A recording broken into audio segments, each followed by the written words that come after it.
All right, my name is Selena, and I'm here to talk to you about surveys. So I'm going to ask for a little audience participation. If any of you have ever been in love, please stand up. Very nice, very nice. Interesting. Okay. If any of you have ever punched someone in the face, please sit down. Oh. The rest of you, congratulations. You're lovers, not fighters. All right. So, right here, this is Benjamin Bloom. He's my personal survey guru. In 1956, he published a study that said that 95% of all questions asked by teachers on tests only address the very lowest form of learning, which is rote memorization. So his gift to teachers was this, Bloom's taxonomy. At the very bottom we have knowledge and understanding, in the middle we have analysis and application, at the top we have evaluation and synthesis. And that's the point where you know a subject well enough that you can teach it to someone else, and that's really what teachers should be testing for, right? So a survey is basically a test. So I think this is a great way, if you know, like me, I'm a community organizer, this is a great way to structure your survey questions. So to think about those survey questions, the what questions address facts.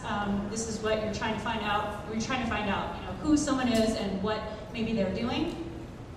The why questions are the thinking questions. This is where you're trying to find out what someone thinks, what their opinion is, and how they might act in a novel situation. So now here are my 4 tips for making a better survey. It's coming, it's coming. Okay, first of all, know your audience. So these are the demographic questions, establishing questions that you want to ask to find out who it is that you're actually talking to.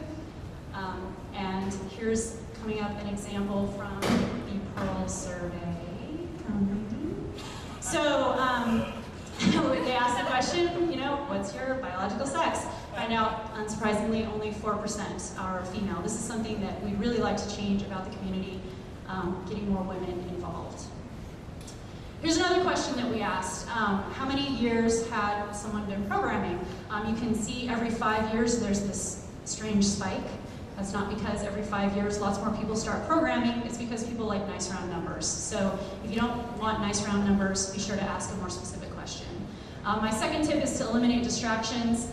When you're posing a survey, the context in which you give it can have as much of an effect on the answers as the questions that you ask. Great example, recently the Linux Foundation released a survey. They were asking about Linux desktop adoption, and they hosted this survey on a Windows web server. This is a little bit of a problem for their target audience. Okay, my third tip is know what's important, or maybe that's my second, sorry. Know what's important. You need to have a goal in your survey, and that's going to shape, obviously, all of the questions that you're going to ask. Here's a question, again, from the Pearl survey. We're trying to find out about community involvement, and this was a great question. They had 17 different ways, they listed them, that someone might have contributed to the Pearl community. And they also asked, what have you been doing, what have you done for me lately, which is a great way to frame the question. And here they found out over half of the people that responded to that question hadn't contributed in the last 12 months. And this is a great opportunity for us to get more people involved in the project. Also, you need to test your assumptions. This is my 4th and final tip. When you're creating a survey, those questions that you're asking are going to get interpreted in a lot of different ways. And if you don't run it by someone else before you unleash it on the world, you're going to have problems. Here's an example of a terrible question. Discrimination, it's a loaded word. It can be interpreted in a lot of different ways. If you don't, again, have context for it, you're going to get bizarre answers. And asking yes or no, it's a false dichotomy. You really should allow people to say maybe. You can get a lot of useful information out of maybes.